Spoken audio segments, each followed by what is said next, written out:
إن الحمد لله نحمده ونستعينه ونستغفره ونعوذ بالله من شرور أنفسنا ومن سيئات أعمالنا من يهده الله فلا مضل له ومن يضلل فلا هادي له وأشهد أن لا إله إلا الله وحده لا شريك له وأشهد أن محمدا عبده ورسوله أما بعد فإن خير الحديث كتاب الله وخير الهدي هدي محمد صلى الله عليه وسلم وشر الأمور محدثاتها وكل محدثة بدعة وكل بدعة ضلالة وكل ضلالة في النار قال سبحانه وتعالى وإنك لعلى خلق عظيم۔ اللہ تعالیٰ نے اللہ کے رسول صلی اللہ علیہ وسلم کے اخلاق کی تعریف فرمائی اور آپ کے بارے میں کہا کہ اے نبی آپ یقیناً عظیم اخلاق والے ہو، آپ کے اخلاق عظیم ہیں۔ اللہ تعالیٰ انسان کے بارے میں جانتا ہے کہ انسان کے دل میں کیا ہے، اس کے دل میں توحید ہے یا شرک ہے، ایمان ہے یا کفر ہے، اخلاص ہے یا نفاق ہے۔ ایک انسان کا ظاہر و باطن یہ اللہ کے سامنے ہے۔ اللہ کو کسی کے سلسلے میں کسی اور کے بتانے کی ضرورت نہیں ہے۔ ایک انسان کا اندر اللہ کے لیے باہر کی طرح ہے، لیکن انسانوں کے لیے ایک آدمی کے اندر ایمان کا کیا مرتبہ ہے، وہ اچھا ہے یا برا ہے، وہ دیندار ہے یا بے دین ہے، یہ ایک انسان کسی آدمی کے بارے میں کسی دوسرے کے بارے میں بغیر اس کے عمل کو دیکھے یہ فیصلہ نہیں کر سکتا ہے۔ انسانوں کی رائے کسی کے بارے میں اس کی عملی زندگی دیکھ کر قائم ہوتی ہے، اور لوگ کسی انسان کے بارے میں رائے قائم کرتے ہیں تو محض اس کی مسجد کی زندگی سے متعلق اعمال دیکھ کر رائے قائم نہیں کرتے ہیں کہ مسجد میں کیسا ہے، بلکہ ایک انسان اچھا ثابت ہوتا ہے مسجد کی زندگی، گھر کی زندگی، بازار کی زندگی، لوگوں سے سلوک والی زندگی ہے۔ ایک آدمی اچھا ثابت ہوتا ہے اس وقت جب وہ واقعی اللہ کے سلسلے میں بھی اچھا ہو، اللہ کے معاملے میں بھی اچھا ہو، اور بندوں کے معاملے میں بھی اچھا ہو۔ بہت سارے لوگ نمازی ہوتے ہیں، زکوٰۃ دیتے ہیں، حج کرتے ہیں، ذکر کرتے ہیں، تلاوت کرتے ہیں اور بہت ساری پابندیاں کرتے ہیں، لیکن یہ پابندیاں دین میں رسمی اعتبار سے ہوتی ہیں، بس ایسا کرنا ہے، کر رہے ہیں، روٹین ہے۔ لیکن جیسے ہی ان لوگوں کا معاملہ کسی انسان سے پیش آتا ہے فوراً یہ ایک الگ انسان بن جاتے ہیں۔ ان کی زبان جھوٹ اور سچ میں فرق نہیں کر پاتی ہے، ان کی زبان گالی گلوچ میں کوئی برائی نہیں سمجھتی ہے، یہ دوسروں کا حق مارنے میں کوئی کمی، کوئی ڈر، کوئی عار محسوس نہیں کرتے ہیں، وہ کسی پر ظلم کرنے سے ذرا بھی گھبراتے نہیں ہیں۔ بہت سارے لوگوں کا معاملہ یہ ہوتا ہے کہ وہ عبادتی زندگی میں اچھے ہوتے ہیں، لیکن اللہ کے بندوں سے سلوک کرنے کے اعتبار سے ان کی زندگی میں بے اصولی پائی جاتی ہے۔ اور ایک انسان، واقعی انسان، دیندار، اللہ کا مقرب، دینی بندہ اس وقت ہوتا ہے جب وہ اللہ کے معاملے میں بھی صحیح ہو اور بندوں کے معاملے میں بھی صحیح ہو۔ صرف نماز روزے سے آدمی دیندار بن جائے، جنتی بن جائے، اللہ کا مقرب بن جائے، ایسا نہیں ہے، بلکہ بندے کو چاہیے کہ وہ اللہ کے حق میں بھی صحیح ہو، اللہ کے معاملے میں بھی صحیح ہو، اور بندوں سے بھی اس کا سلوک اور اخلاق اچھا ہو۔ اسلام کی تعلیمات میں اخلاق کو بہت اہمیت حاصل ہے۔ ایک آدمی کی دینداری اکثر اوقات اخلاق کی بنیاد پر پرکھی جاتی ہے۔ صرف نمازی بننا کافی نہیں ہے۔ قیامت کے دن ایک آدمی اگر بندوں کے ساتھ بدسلوکی کرتا تھا تو چاہے وہ نمازی ہو، اگر اس نے کسی کا حق مارا، کسی پر ظلم کیا، کسی پر تہمت لگائی، کسی کو پیٹا، قیامت کے دن یہ بندے آ جائیں گے اور اس انسان سے اپنا حق طلب کریں گے۔ پھر اگر اس نے نمازیں لائی تھی، روزے، حج اور بہت کچھ لایا تھا، وہ سارا ان بندوں کو دیا جائے گا اور معاملہ برابر سرابر کیا جائے گا۔ اگر اس انسان کے حقوق جو دوسروں کے اس پر تھے باقی رہے اور نیکیاں ختم ہو گئیں تو پھر ان کے گناہ اس پر ڈالے جائیں گے، اور ان کے گناہ جب اس پر لادے جائیں گے تو آخر میں انجام ہی ہوگا کہ یہ آدمی نماز روزے لے کر آیا تھا، لیکن اب ہوا یہ کہ جب اکاؤنٹ کلیئر کیا گیا، لین دین اب سارا معاملہ صحیح کیا گیا، تو اینڈ میں ٹوٹل یہ نکلا کہ اس کے پاس کوئی نیکی باقی نہیں، بلکہ اس کے نام اعمال میں گناہ ہی گناہ ہے، اس کو گھسیٹ کر جہنم میں ڈال دیا جائے گا۔ کیوں ہوا یہ؟ کہاں گئی نمازیں اس کی؟ کہاں گئے اس کے روزے، اس کا حج، اس کی زکوٰۃ، اس کے صدقات؟ یہ ساری چیزیں رسمی طور پر اس نے کی تھیں، لیکن اللہ کے بندوں کے سلسلے میں اس نے ضابطے اور قانون اور اسلام کی تعلیمات کا خیال نہیں رکھا۔ اس نے سوچا یہ تو اللہ ہے، اللہ کا برابر معاملہ صحیح ہونا چاہیے، یہ تو بندے ہیں، بندوں کے ساتھ کیسا بھی چلیں گے، کیسا بھی سلوک کریں گے، چل جاتا ہے۔ لیکن قیامت کے دن معلوم ہوا کہ اللہ کا حق پورا کرنے کے بعد بندوں کا حق اگر باقی رہ جاتا ہے تو یہ بھی ہلاکت کا راستہ ہے۔ اس لیے دینداری کا کمال کیا ہے؟ دینداری کا کمال یہ ہے کہ آدمی عقیدے میں بھی صحیح ہو، عبادات میں بھی صحیح ہو، اسی کے ساتھ ساتھ بندوں کے سلوک کے اعتبار سے، بندوں میں اخلاقی اعتبار سے بھی وہ صحیح ہو، اس کا اخلاق بھی صحیح ہونا چاہیے۔ تو یہ اسلام کی دینداری کا پیمانہ ہے۔ ہم اپنے اپنے بارے میں غور کریں کہ ہم اللہ کے بارے میں ٹھیک ہے، ہمارا عقیدہ صحیح، ہماری نمازیں صحیح، ٹھیک ہے، ہاتھ کہاں باندھنا کہاں نہیں باندھنا،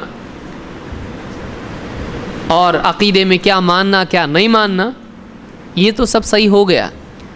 لیکن جن بندوں کے بیچ میں ہم جیتے ہیں، جن لوگوں کے ساتھ روزانہ ہمارا اٹھنا بیٹھنا ہوتا ہے، جن لوگوں کے ساتھ ہم زندگی گزارتے ہیں، ان لوگوں کے ساتھ ہمارا اخلاق کیسا ہے، ہماری زبان کیسے چلتی ہے، ہمارا معاملہ ان کے ساتھ کیسا ہے، اگر یہ صحیح ہے تو آخرت میں نجات کی امید ہے۔ اگر اس میں بگاڑ ہے، آخرت میں انسان کی پکڑ کے مواقع اور اس کے امکانات بہت زیادہ ہیں۔ اس لیے ایک آدمی کو چاہیے کہ وہ اپنے اخلاق کی اصلاح کرے، وہ ایک اچھا انسان بنے، انسانوں کے ساتھ جینے کے اعتبار سے وہ لوگوں کے ساتھ جیے تو اچھا انسان بن کر جیے۔ اس کے دین میں کیا اہمیت ہے اور اس کی کیا فضیلت ہے، آج کی اس گفتگو میں ہم انہی باتوں پر غور کریں گے۔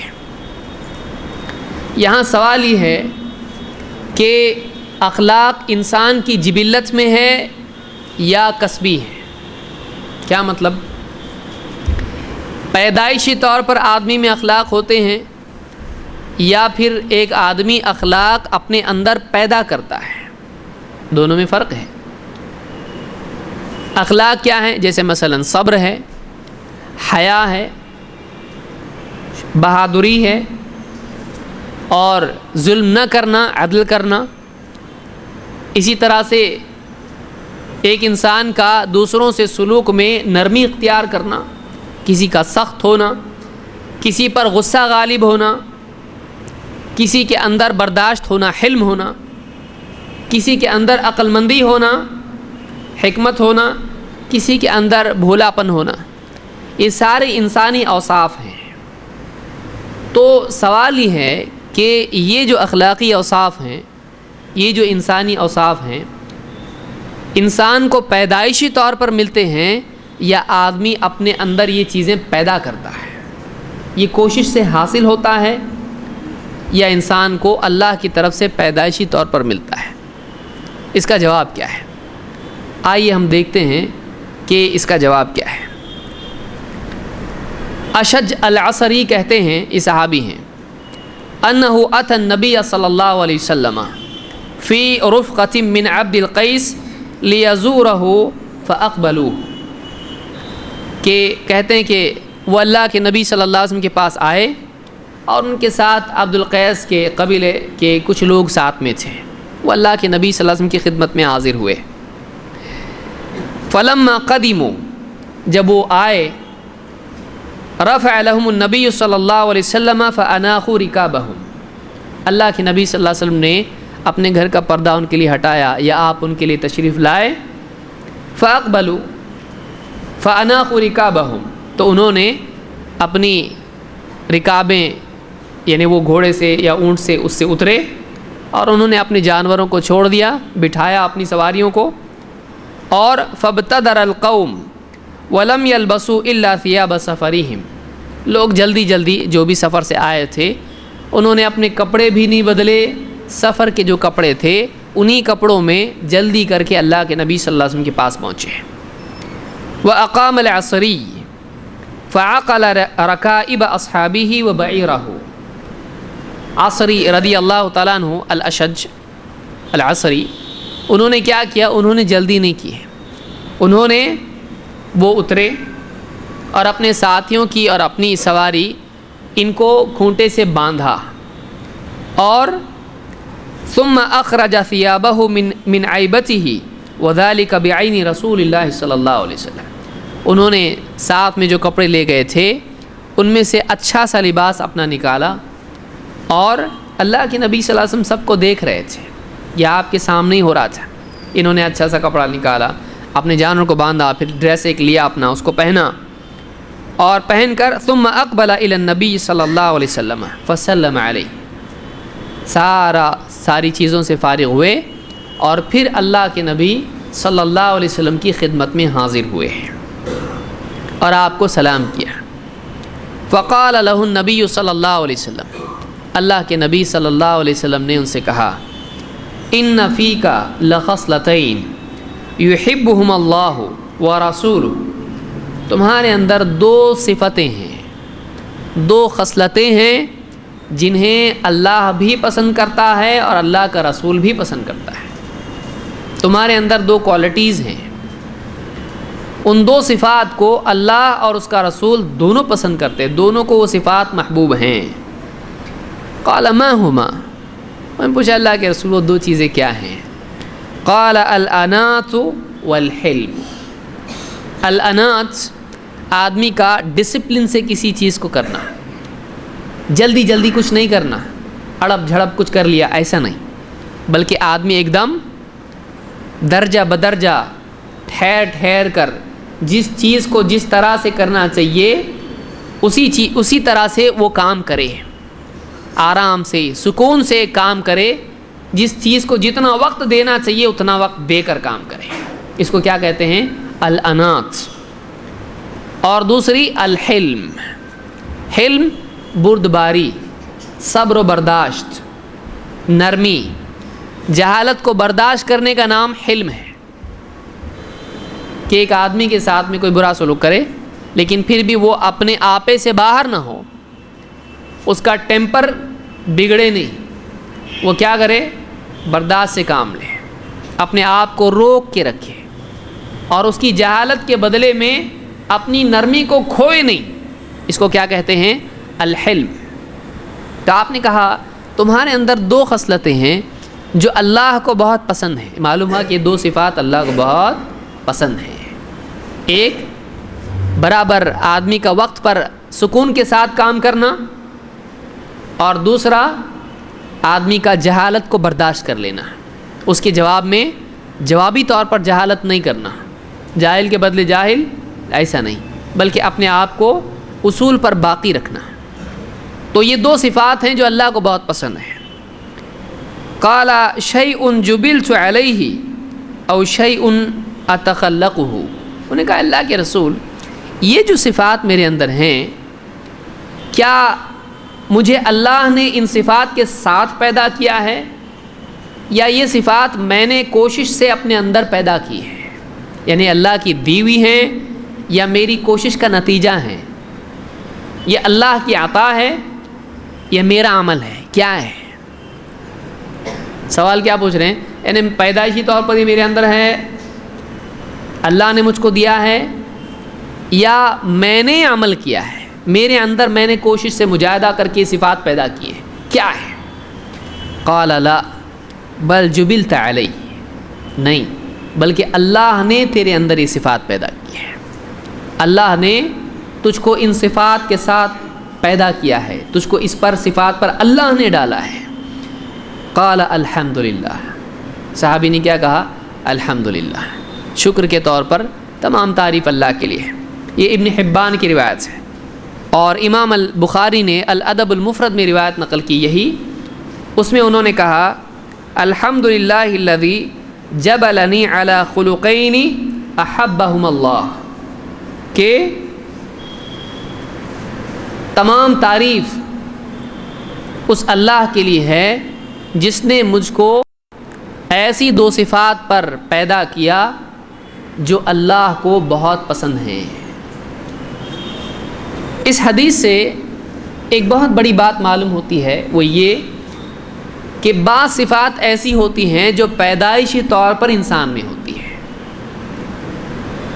سائنس کا، خاص طور سے سائیکالوجی کی فیلڈ کا ایک سوال ہے، نیچر یا نرچر، یعنی ایک آدمی پیدائشی طور پر اچھا برا ہوتا ہے یا وہ اپنی کوشش سے اچھا یا برا بنتا ہے۔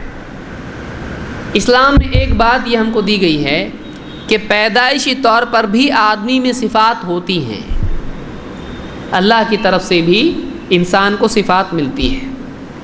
کسی میں غصہ زیادہ ہوتا ہے، کسی میں کم، کسی میں لالچ زیادہ ہوتی ہے، کسی میں کم، کوئی آدمی جلد باز ہوتا ہے، کوئی ایک دم سکون والا ہوتا ہے، کوئی برداشت کی طاقت زیادہ رکھتا ہے، وہ بولتا نہیں ہے، کبھی بولا تو پھر بہت غصے میں آتا ہے، توڑ پھوڑ کر دیتا ہے، ورنہ باقی سال بھر برداشت کرتا ہے۔ اور کوئی ایسا ہوتا ہے کہ ذرا سا اس کو دھکا لگا تو پوچھتا کیا ہے بھائی، کوئی تکلیف ہے، یعنی فوراً جو ہے اس کا بٹن ہمیشہ آن موڈ میں ہوتا ہے، آف لائن نہیں ہوتا ہے، وہ ہمیشہ ریڈی رہتا ہے کہ تھوڑا بھی کوئی اس کو کچھ بول دے فوراً غصہ آتا ہے اس کو۔ کوئی آدمی بہت عقل مند ہوتا ہے، وہ رستہ نکالنا جانتا ہے، کوئی بھولا بھالا ہوتا ہے، اس کو دوسرے بھائی لے کے چلتے ہیں۔ تو یہ جو صفات ہوتی ہیں یہ پیدائشی طور پر ہوتی ہے، اور ماں باپ جانتے ہیں، ماں باپ کو معلوم یہ میرا بڑا بھولا بچہ ہے، یہ بچہ یہ اس کو ہاتھ پکڑنے کی ضرورت نہیں، خود دوڑے گا، اس کو ہاتھ پکڑ کے مجھ کو چلنا پڑے گا بڑا ہونے تک۔ تو ایسا بچوں میں، جیسے عورتوں میں، خواتین میں، بچیوں میں حیا ہوتی ہے، وہ کچھ بولنے میں بھی شرماتی ہیں۔ لڑکے ایک دم ٹیرر ہوتے ہیں، فوراً باپ کے سر پہ چڑھ کے بیٹھ جائیں گے، مہمان بھی ہو تو بچے تھوڑے سے ڈیرنگ ان میں ہوتی ہے، بچیاں ان میں حیا ہوتی ہے، ان میں ڈر ہوتا ہے۔ تو انسانی اوصاف جو ہیں یہ اللہ کی طرف سے بھی دیے جاتے ہیں، بلکہ بنیادی طور پر اللہ کی طرف سے ہی دیے جاتے ہیں۔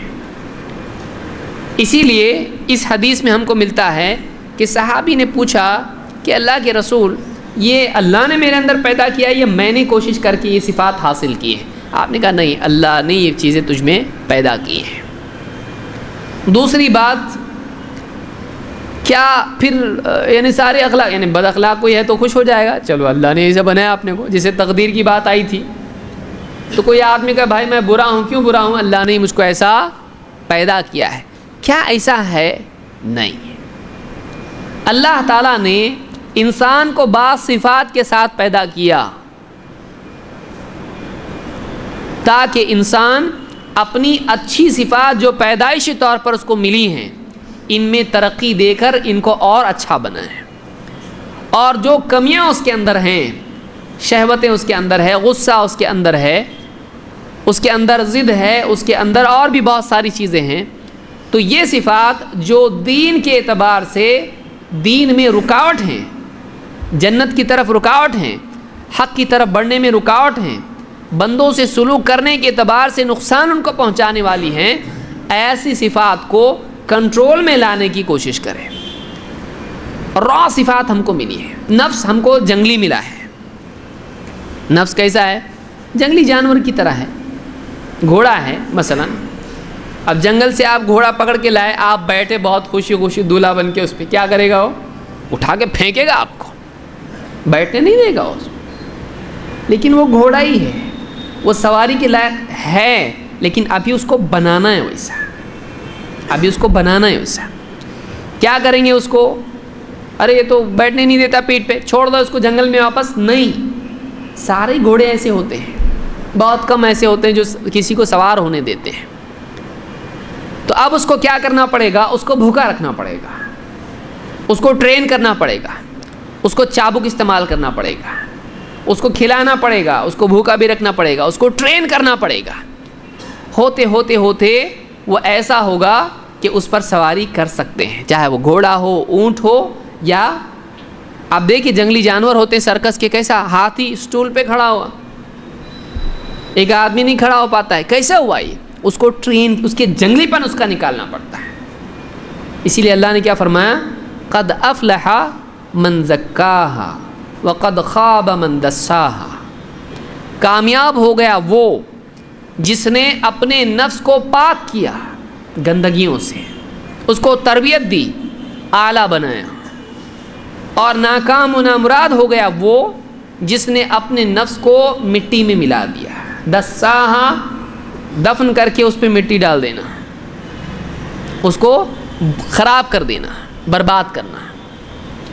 تو کامیاب ہو گیا وہ جس نے اپنے نفس کو پاک کیا. معلوم ہوا نفس ہم کو ملا ہے، اس کو پاک کرنا ہے. پاکی کیا ہے؟ دو چیزیں، تزکیہ دو چیزیں ہیں. ایک، جو چیز اچھی ہے اس کی تربیت کر کے اس کو اور بہتر بنانا. جیسے زکوٰۃ ہوتی ہے، زکوٰۃ مال کو بڑھاتی، تو تزکیہ میں بڑھنے کا معنی ہے. اور دو، جو چیز بری ہے، غصہ ہے اور اس طرح کی جتنی چیزیں ہیں، وہ آدمی کو روکتی ہیں، برائی کی طرف لے جاتی ہیں. تو ایسی چیزوں کو کنٹرول میں رکھنا. دیکھیے جو صفات ملی ہیں ان میں سے کوئی چیز، کوئی صفت فی نفسی ہی بری نہیں ہے. مثلا غصہ برا ہے کیا اچھا ہے؟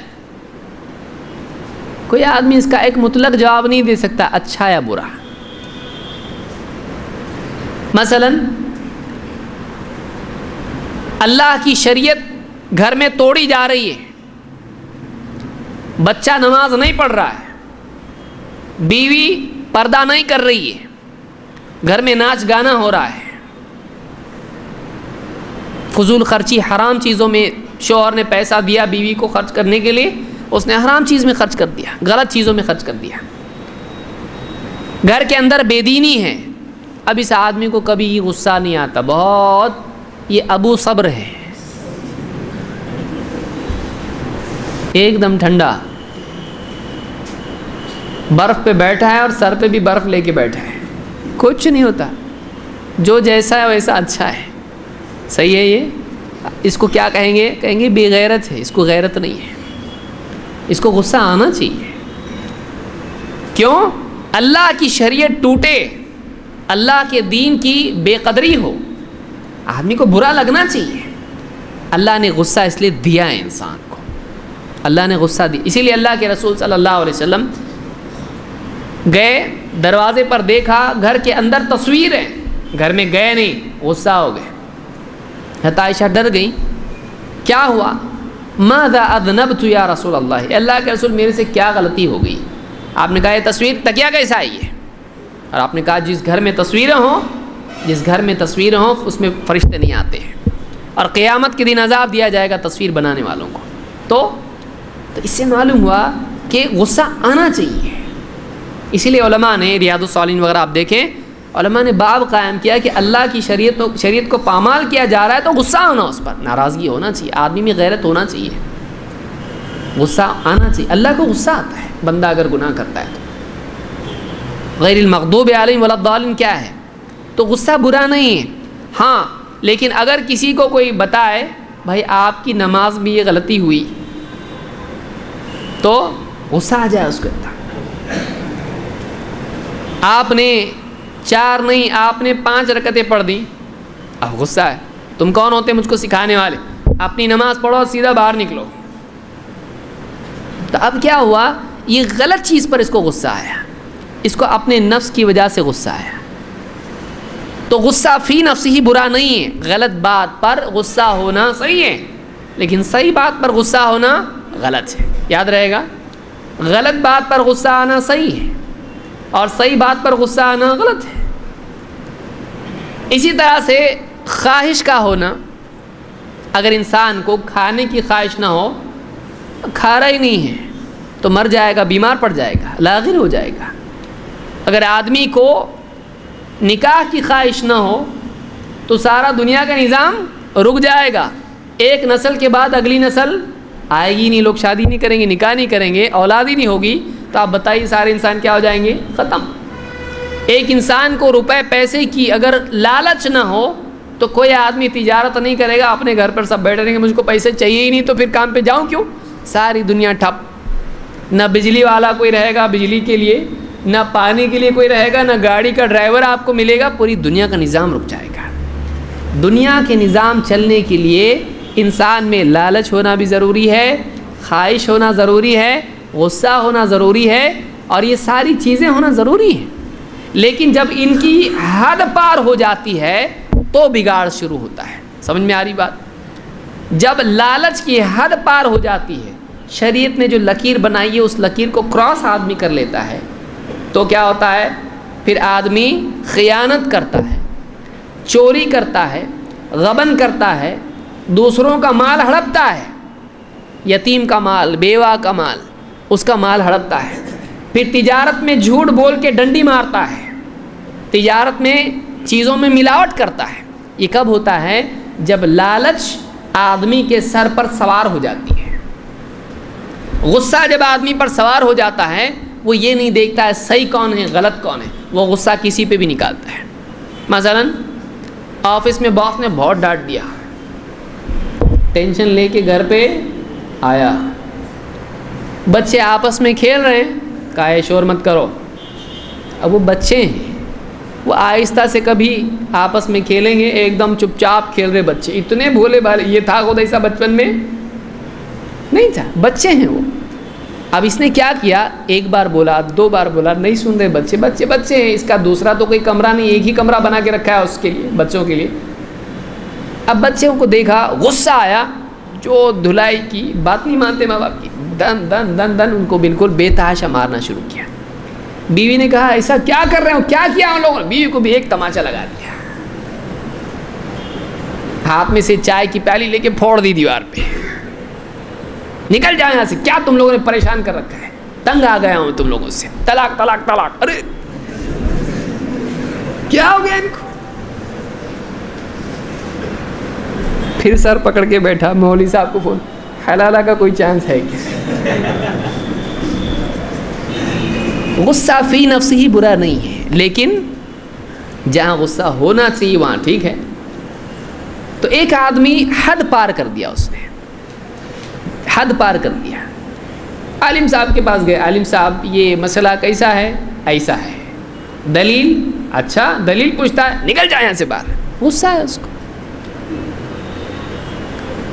کوئی عالم ہے تراویح پڑھا رہا ہے، پیچھے سے کوئی آدمی یعلمون کو بولے نہیں تعلمون، اب پلٹ کے بولے جو بھی لقمہ دیا باہر نکلو، یا نماز کے بعد کون تھا وہ، کون تھا وہ، کھڑا کرو اس کو، عالم تم ہو کہ میں ہوں، حافظ تم ہو کہ میں ہوں؟ بولے مائی باپ آپ ہی ہیں، لیکن یہ پارا مجھ کو یاد ہے، پہلے پورا یاد کر کے آؤ پھر لقمہ دو۔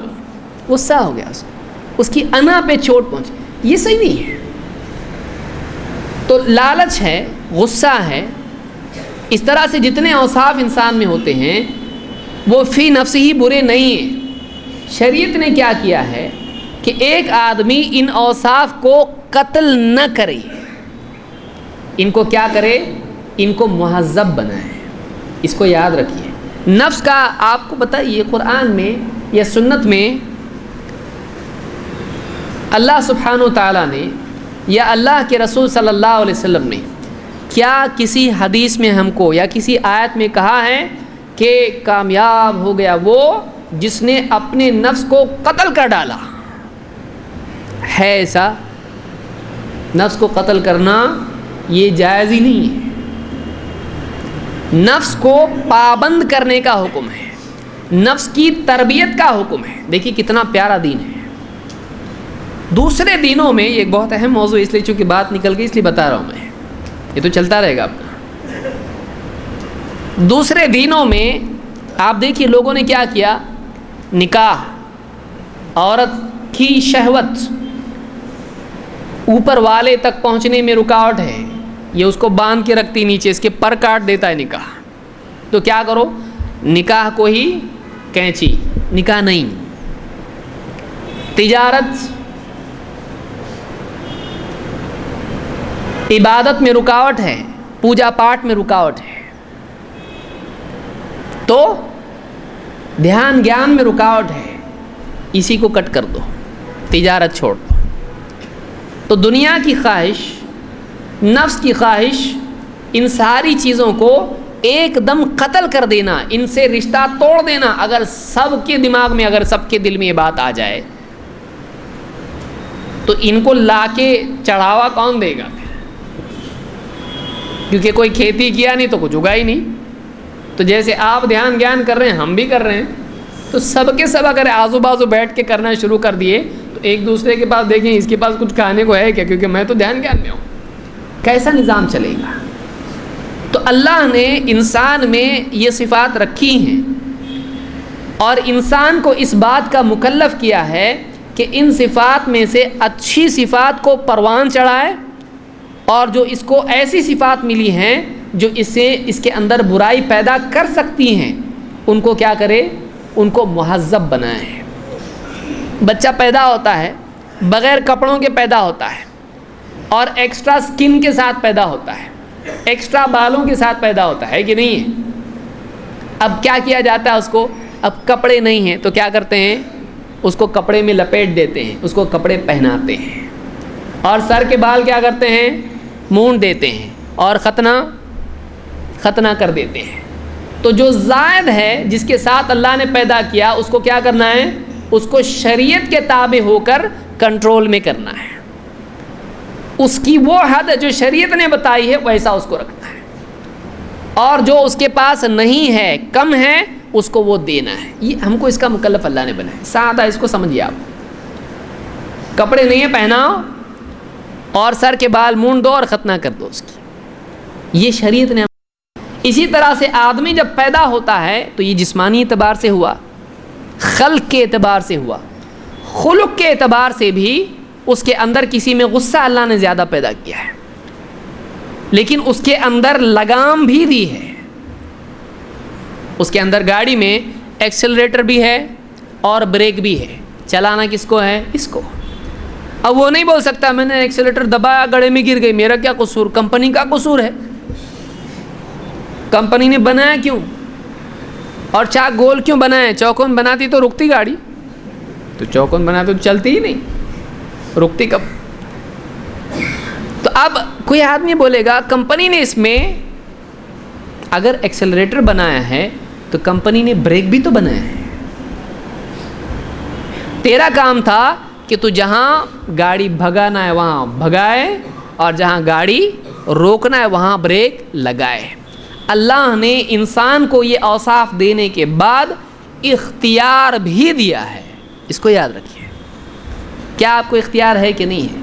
انسان کو اللہ نے اختیار دیا ہے, وہ چاہے تو اپنے غصے کا نفاذ کرے, چاہے تو شہوت کا نفاذ کرے, لیکن اس کو یہ کنٹرول بھی دیا ہے کہ وہ اپنے غصے پر قابو پا لے, وہ کچھ نہ بولے.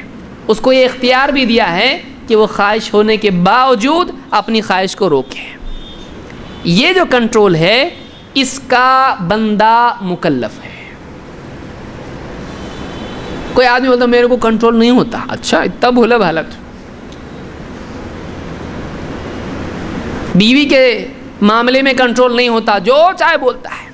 پڑوسیوں کے معاملے میں کنٹرول نہیں ہوتا ہے, زبان تو زبان, ہاتھ بھی استعمال ہونے شروع ہو جاتے ہیں. لیکن جیسے ہی پولیس دکھائی دیا اب کیسا کنٹرول ہو گیا, اب ایک دم شریف. اسی طرح سے خواہشات ہیں. اگر کوئی پکڑنے والا ہو، مثلا نگاہ کی حفاظت نہیں ہوتی، میرے سے نہیں ہوتی، بہت بولا، اور اگر کوئی دیکھ رہا ہو تو ہوتی کہ نہیں ہوتی، کنٹرول میں آ جاتا ہے. آدمی کر سکتا ہے اگر وہ اپنے آپ کو قابو میں کرنے کی مشق کرے، وہ آدمی کر سکتا ہے. یہی وجہ ہے کہ اللہ نے کیا کیا، ہمارے لیے رمضان کے روزے رکھے، روزے ہمارے لیے فرض کیے، تاکہ ایک آدمی اپنی یہ قوت جو اپنے آپ کو روکنے کی ہے، اس قوت کو پاورفل بنائے.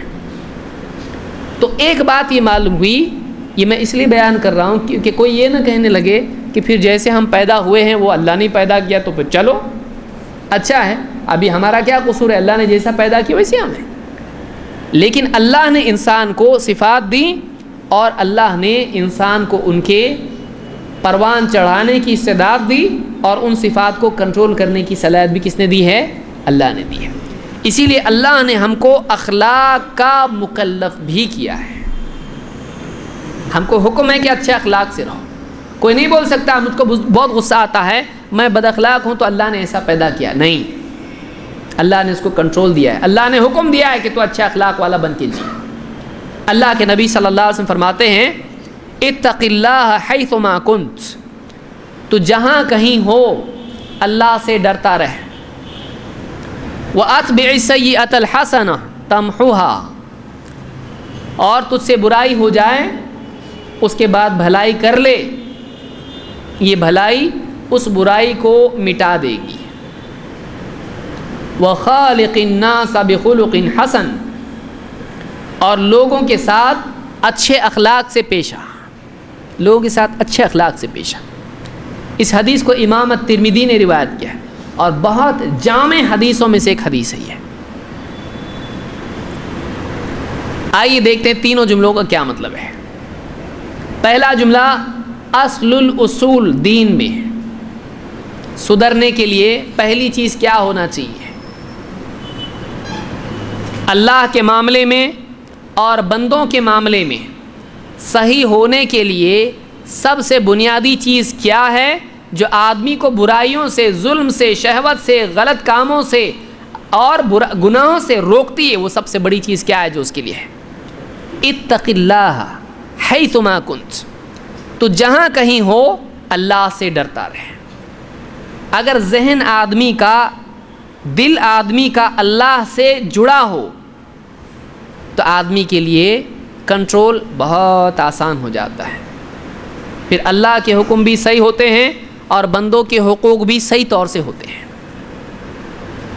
اتق اللہ حیث ما کنت، یہ نہیں لوگ کیسا بولتے ہیں، دیکھو مسجد میں رہ کے جھوٹ بول رہا تو چل باہر نکلیں گے.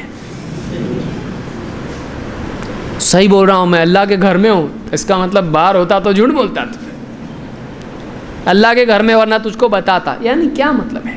ہمارے کچھ ایریاز ہیں جس میں ہم کیا گناہ نہیں کرتے ہیں، ہمارے کچھ ٹائمنگ ہے. رمضان کا مہینہ ہے، ذرا رک جا، ہونے دے. تو ہم نے کیا کر رکھا ہے، دینداری کے لیے کچھ اوقات اور کچھ جگہیں مقرر کی ہیں. یہ دینداری زون ہے، جیسے وائی فائی ہوتا ہے نا، رینج میں ہے یہ کہ ہاں یہ دینداری کا رینج ہے، اس میں آؤ دیندار بن جاؤ. ایک دم شریف، مسجد میں ایک دم شریف. مسجد سے جیسے باہر نکلا، ہاں بولو اب کیا ہے، نکال دیا اب ٹوپی جیب میں، اب بولو کیا بولنا ہے، آگے بولو. تو اب یہ دینداری کا کرتا نکال دیا اس نے. یہ دینداری نہیں ہے، یہ پارٹ ٹائم دینداری ہے. ہم کو فل ٹائم دیندار بننا ہے، پارٹ ٹائم دیندار نہیں چاہیے. پارٹ ٹائم جنت چاہیے. پارٹ ٹائم جنت کیسی ہوگی؟ پہلے خوب دھلائی جہنم میں، صاف ہو گیا، نہا دھو کے دلہا بن کے پھر جنت میں. یہ ایسا چاہیے؟ نہیں. دونوں ٹیسٹ کرنا ہے؟ نہیں. جس نے دینداری بے دینی دونوں ٹیسٹ کر رہا ہے، وہ آن آف آن آف، ٹھیک ہے. جہنم میں پوری دھلائی ہو کے صاف ہو کے اس کو واقعی لائق بنایا جائے گا، کیونکہ خود لائق بن کے آیا نہیں، تو اللہ بنائے گا اس کو لائق. کیسا بنائے گا؟ زیادہ چانسز اس بات کے ہیں کہ اس کو جہنم میں ڈال کے اس کو وہاں پہ اس کی اورلنگ کی جائے گی، وہاں پہ صحیح بنا کے اس کو پھر جنت میں ڈالا. کیوں؟ اس لیے کہ جنت میں بگڑا ہوا نہیں جائے گا. اس کو اللہ سدھارے گا. یا تو اللہ اس کو معافی کر دے, صاف کر دے, یا پھر ڈائریکٹ صاف کرنے کی بجائے اللہ اس کو کیا کرے, جہنم میں جیسے سونا آگ میں تپایا جاتا ہے, اس کو بھی جہنم میں ڈال کے اس کی توحید کی وجہ سے, ورنہ نکالا ہی نہیں جاتا, اس کو اس کے گناہوں کی وجہ سے اس کو جہنم میں ڈال کے توحید کی وجہ سے نکالا جائے. کیسا جانا ہے؟ اتق اللہ حیثما کنت, جہاں کہیں تو ہو, گھر میں, بازار میں, سڑک پر, اجالے میں, اندھیرے میں, پہاڑ پر, جنگل میں, دریا میں, کشتی میں, اکیلا, کہیں بھی ہو, اللہ سے ڈرتا رہے. یہ بنیادی چیز اگر یہ ذہن میں ہو جائے آدمی کے لیے گناہوں سے بچنا بہت آسان ہے. کوئی نہیں دیکھ رہا, اللہ دیکھ رہا ہے, اللہ دیکھ رہا ہے. الم یعلم بان اللہ یرا, کیا وہ نہیں جانتا ہے کہ اللہ دیکھ رہا ہے؟ اللہ دیکھ رہا ہے کا احساس. اتق اللہ حیثما کنت, برائیوں سے بچنے کے لیے بنیاد ہے. لیکن انسان ہے, انسان سے بھول چک ہوتی ہے, ہر وقت اللہ یاد, ایسا نہیں ہوتا ہے. آدمی تھوڑا دنیا میں, شہوتوں میں, بیوی بچوں میں, تجارت میں, لوگوں میں گھل مل جاتا ہے, تھوڑا بھول جاتا ہے, زندگی کے مقصد کو تھوڑی دیر کے لیے بھول جاتا ہے, شریعت کے احکام کو تھوڑی دیر کے لیے بھول جاتا ہے, اور تھوڑا سا لگام اپنی کیا کرتا ہے, ڈھیلی چھوڑ دیتا ہے, غلطی ہو جاتی ہے, اس سے گناہ ہو جاتا ہے. کبھی نفس کے بہاؤ میں آ کے اس سے غلطی ہو جاتی ہے, کبھی وہ اپنے آپ کو روکتا ہے, بولتا ہاں نہیں, گناہ ہو جاتا ہے. جھوٹ زبان سے نکل گیا, گالی زبان سے نکل گئی, ہاتھ کسی پر چل گیا, ڈنڈی مار دی, کبھی تجارت میں جھوٹ بول دیا, ہو جاتا ہے. تو دوسرا کام یہ ہے کہ بیسک رول یہ ہے کہ تو نے تقوی ہی کو اپنانا ہے, پرہیزگار بن کے جینا ہے, غلط نہیں کرنا ہے, صحیح ہی کرنا ہے. لیکن اللہ کو معلوم ہے کہ یہ گڑبڑ کرے گا, تو اللہ نے ایک سلاٹ اس کے لیے رکھا ہے. اللہ ظالم نہیں ہے, اللہ بڑا رحم کرنے والا ہے. اسی لیے بندوں کے عذر اللہ قبول کرتا ہے, بندوں کی کمیوں کو اللہ تعالیٰ دیکھتا ہے, معلوم ہے اللہ کو. کیا وہی نہیں جانے گا جس نے پیدا کیا؟ الا یعلم من خلق, کیا وہی نہیں جانے گا جس نے پیدا کیا؟ اس کو معلوم ہے اس کے اندر ویکنیسز کیا ہیں, کمیاں کیا ہیں. تو اس نے ایک دوسرا کمپنسیشن, جس کو آپ کہیں گے بھرپائی, کفارہ. غلطی ہوئی, اب غلطی ہونے کے بعد دو قسم کے لوگ ہوتے ہیں.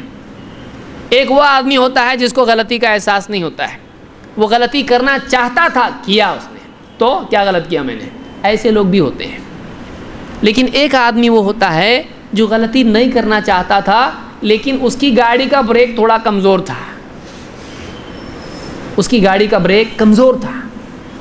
اس نے کوشش کی گناہوں سے رکنے کی, اس نے کوشش کی تقویٰ کی, لیکن اس کی گاڑی کیا ہوئی, روکتے جا کے پیڑ کو ٹکرا گیا. یہ غلطی ہوئی اس سے.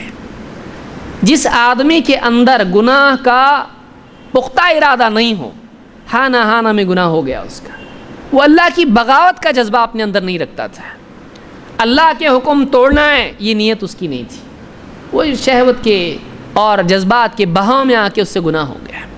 یہ پری پلانڈ گناہگار نہیں ہے, یہ ایسا ہے کہ جو گناہ کے شیطان کے دھوکے میں آ گیا. یہ اب ایسا آدمی جو واقعی گناہ نہیں کرنا چاہتا تھا, جب اس سے گناہ ہو جاتا ہے اس کو چین آتا ہے, نہیں آتا ہے. کیوں؟ اس لیے کہ وہ گناہ سے بچنا چاہتا تھا, پاؤں پھسل گیا اس کا. اللہ نے ایسے بندوں کے لیے ایک اور سلاٹ رکھا ہے, اپنا تقوی مینٹین کرو, اپنے آپ کو اپڈیٹ کرو, اپنے اندر جو دراڑ دیوار میں تمہارے پیدا ہوئی تقوی کی, اس دیوار کو تم بھر سکتے ہو. کیسے؟ وَأَتْبِعِ السَّيِّئَةَ الْحَسَنَةَ تَمْحُوهَا, تجھ سے غلطی ہو گئی, ہاں, بھرپائی چاہتا ہے, ہاں, اس کے برابر نیکی کر لے, وہ اس کو مٹائے گی. یہ تیری طرف سے کیا اس بات کی دلیل ہے کہ اللہ میں برائی نہیں کرنا چاہتا تھا, میں بھرپائی چاہتا ہوں, اپنا اکاؤنٹ میں بیلنس کرنا چاہتا ہوں. جو واقعی گناہ نہیں کرنا چاہتا ہے اور اس سے کچھ ہو گیا, وہ بھرپائی بھی کرنا چاہتا ہے. اگر بھرپائی نہیں کرنا چاہتا ہے, اس کا مطلب تجھ کو گناہ پہ باقی رہنا پسند ہے، تو چاہتا ہے تیرے اکاؤنٹ میں گناہ رہے، ٹھیک ہے، کوئی بات نہیں، جیسی تیری مرضی ہے۔ تو گناہ گار مرنا چاہتا ہے، جہنم میں جانا، تیری مرضی، تیری چوائس ہے۔ اللہ زبردستی کیوں جنت دے گا کسی کو؟ نہ توبہ کرنا چاہتا ہے، نہ گناہوں کے مقابلے میں نیکی کر کے اپنے دل پر سے دھبا دھونا چاہتا ہے کہ میرے سے اگر بھول ہو گئی ہے، غلطی ہوئی ہے، تو میں کچھ ایسا بھی کروں کہ اللہ کو خوش کر دوں، میری گناہ سے، میری غلطی سے اللہ ناراض ہو گیا ہے، کچھ ایسا بھی کر لوں کہ اللہ راضی ہو جائے۔ تو جو آدمی واقعی ان جذبات کا حامل ہو، اس آدمی کے لیے راستہ کھلا ہوا ہے۔ کیا؟ وَأَتْبِعِ السَّيِّئَةَ الْحَسَنَةَ تَمْحُوهَا، تجھ سے گناہ ہو گیا ہے تو فوراً اس کے بعد کیا کر لے؟ نیکی کر لے، وہ نیکی اس گناہ کو مٹا دے گی۔ تمحوها، اس سے ایک بات ہی معلوم ہوئی کہ نیکیاں گناہوں کو مٹاتی ہیں۔ یہ بھی کتنی بڑی بات ہے۔ آپ نے مثال کے طور پر زندگی میں کوئی غلط کام کر دیا لوگوں کے بیچ میں، آپ اس دھبے کو مٹا سکتے نہیں، لیکن اللہ تعالیٰ اتنا رحیم ہے کہ اعمال نامے میں جو دھبا لگ گیا ہے گناہ کا، اگر آدمی اس کے بدلے نیکی کر لے تو وہ نیکی اس دھبے کو مٹا سکتی ہے۔ وَأَتْبِعِ السَّيِّئَةَ الْحَسَنَةَ تَمْحُوهَا، برائی کے بعد بھلائی کر لے، وہ اس کو مٹا دے گی۔ اللہ نے قرآن میں خود کہا ان الحسنات یذہبن السیئات، نیکیاں برائیوں کو، گناہوں کو مٹا دیتی ہیں، نیکیاں برائیوں کو مٹا دیتی ہیں۔ تو اس سے یہ معلوم ہوا کہ ایک تو تقویٰ کا اہتمام کرے، لیکن ابھی کبھی ایسا ہو جائے کہ تقویٰ ٹوٹ جائے، غلطی ہو جائے، تو اس کے بدلے بھلائی کر لے، وہ بھلائی اس گناہ کو مٹا دے گی، واپس ریسیٹ ہو جائے گا، واپس سے وہ دل کا انشراح اس کو مل جائے گا۔ اور 3، وَخَالِقِ النَّاسَ بِخُلُقٍ حَسَنٍ، لوگوں سے اچھے اخلاق سے پیش آ، لوگوں سے اچھے اخلاق سے پیش آ۔ ابن قیم رحمۃ اللہ علیہ اس حدیث کے بارے میں فرماتے ہیں جمع النبی صلی اللہ علیہ وسلم بین تقوی اللہ و حسن الخلق، اللہ تعالیٰ نے، اللہ کے نبی صلی اللہ علیہ وسلم نے اس حدیث میں تقوی اور اچھے اخلاق کو جمع کیا ہے۔ 2 باتیں بیان ہوئی ہیں، تقوی اور اچھا اخلاق۔ دوسری بات جو ہے وہ تو تقوی کی تکمیل کے لیے ہے، بھرپائی کے لیے ہے، لیکن اصلاً کیا ہے؟ تقوی اور اچھا اخلاق۔ لِأَنَّ تَقْوَى اللَّهِ يُصْلِحُ مَا بَيْنَ الْعَبْدِ وَبَيْنَ رَبِّهِ، اس لیے کہ تقوی ایک ایسی چیز ہے جو اللہ اور بندے کے معاملے کو صحیح کرتا ہے۔ تقوی سے کیا ہوتا ہے؟ اللہ کا اور بندے کا معاملہ صحیح ہوتا ہے۔ وَحُسْنُ الْخُلُقِ يُصْلِحُ مَا بَيْنَهُ وَبَيْنَ خَلْقِهِ، اور اچھا اخلاق بندے اور بندے کے بیچ کے معاملے کو صحیح کرتا ہے۔ تقوی سے اللہ اور بندے کا رشتہ صحیح ہوتا ہے، اور اخلاق سے بندے اور بندے کا رشتہ صحیح ہوتا ہے۔ جس آدمی میں 2 چیزیں جمع ہو جائیں، ایک تقوی اور دوسرے اچھا اخلاق، اللہ کا معاملہ بھی اس کا صحیح ہو جائے گا، بندوں کا معاملہ بھی اس کا صحیح ہو جائے گا۔ اور اس سے زیادہ اچھا انسان زمین پر کون ہو سکتا ہے کہ اس کا معاملہ اچھا ہو اللہ سے بھی، اور اس کا معاملہ اچھا ہو بندوں سے بھی۔ اس سے بڑھ کر دینداری اور کیا ہو سکتی ہے؟ اس حدیث میں ہم کو اللہ کے نبی صلی اللہ علیہ وسلم نے یہ بات بتائی ہے۔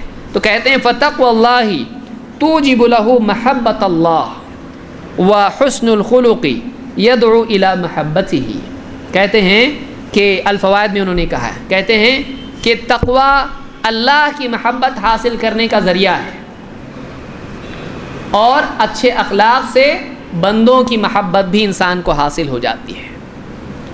کوئی آدمی چاہتا ہے کہ اللہ بھی اس سے نفرت نہ کرے، بھی اس سے محبت کرے، اور بندوں کے دلوں میں بھی اس کے لیے محبت ہو، بندوں کے دلوں میں بھی اس کے لیے بغض عداوت نہ ہو، تو اس کے لیے کیا حل ہے؟ وہ تقوی پیدا کرے اپنے اندر، اور وہ کیا کرے؟ وہ اپنے اخلاق کو درست کرے، اپنے اخلاق کو اچھا کرے۔